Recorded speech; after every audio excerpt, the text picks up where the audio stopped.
नमस्कार, सोनल रेसिपीजमध्ये तुमचं खूप खूप मनापासून स्वागत। गुढीपाडव्याच्या तुम्हाला खूप खूप शुभेच्छा। उद्या आहे गुढीपाडवा, तर गुढीपाडव्याच्या निमित्ताने आज मी तुमच्यासाठी एक नवीन चवीचे एक श्रीखंड घेऊन आलेली आहे। तर ही रेसिपी तुम्ही शेवटपर्यंत नक्की बघा। आणि हो, हा व्हिडिओ आवडला तर शेवटी लाईक करायला विसरू नका आणि सबस्क्राइब नक्की करा। इथे मी पाव किलो चक्का घेतलेला आहे। हा चक्का मी तयारच घेतलेला आहे, कुठल्याही मिठाईच्या दुकानात सहज मिळतो। आता यामध्ये आपल्याला घालायचे 1 वाटी साखर।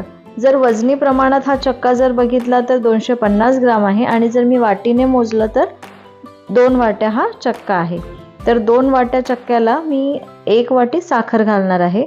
आणि इथे आपण रोज सिरपचा यूज करणार आहोत किंवा रोज सिरप आपण वापरणार आहोत, तर साखर थोडी कमी घालायची आहे। तर 1 वाटी साखर पुरेशी आहे। आणि या साखरेमध्ये मी 2 वेलची बारीक करून घेतलेली होती। हे रोज सिरप आहे, हे मी 1 चमचा घालणार आहे, 1 मोठा चमचा घालणार आहे। जर अजून लागत असेल तर मी अजून घालेल टेस्ट करून बघितल्यानंतर। तर इथे मी 1 चमचा हा रोज सिरप घालत आहे। हे रोज सिरप बाजारात सहज मिळतं, कुठल्याही शॉपमध्ये किंवा जिथे किराणा दुकान जिथे असतं किराणा दुकानात हे सहज अवेलेबल आहे। हे 1 चमचा घालून घेऊ।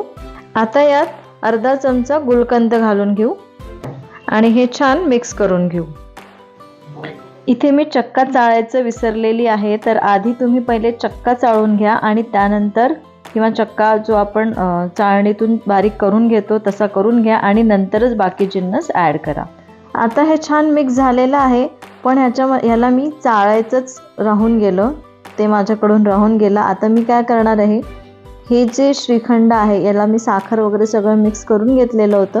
आता मी याला चाळून घेणार आहे किंवा या चाळणीने असं व्यवस्थित गाळून घेणार आहे। त्याच्याने काय होईल, आपला जो श्रीखंड आहे तो अगदी सॉफ्ट म्हणजे मऊसूत होईल, प्लेन होईल, त्याच्यामध्ये गुठळ्या राहणार नाही आणि असा एकदम मस्त प्लेन आपला श्रीखंड तयार होईल। तर हे पण मी करून घेते। हे आपलं श्रीखंड चाळून झालेलं आहे, आता आपण याला काढून घेऊ।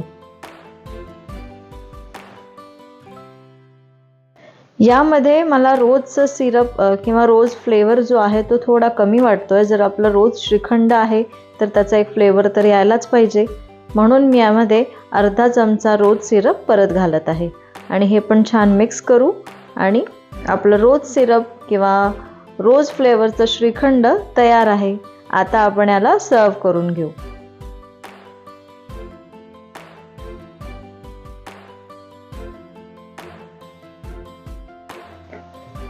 यावर मी थोडा रोज सिरपने गार्निशिंग करून घेते आणि रोज पेटल्सने गार्निशिंग करून घेते आणि हे श्रीखंड आपलं खायसाठी तयार आहे। हे तुम्ही पुरीसोबत, आता गुढीपाडवा स्पेशल आहे म्हटल्यानंतर पुरीसोबत मस्त गरमागरम पुरी करा आणि पुरीसोबत या श्रीखंडाचा आस्वाद घ्या। आपलं रोजचं श्रीखंड किंवा गुलाबी फ्लेवरचं श्रीखंड तयार आहे। तर हे श्रीखंड तुम्ही या गुढीपाडव्याला नक्की करून बघा आणि मला कमेंट करून नक्की सांगा। आणि हा व्हिडिओ आवडला असेल तर लाईक करा, शेअर करा आणि सबस्क्राइब नक्की करा। पुन्हा भेटू अशाच एका नवीन रेसिपी सोबत। तोपर्यंत धन्यवाद।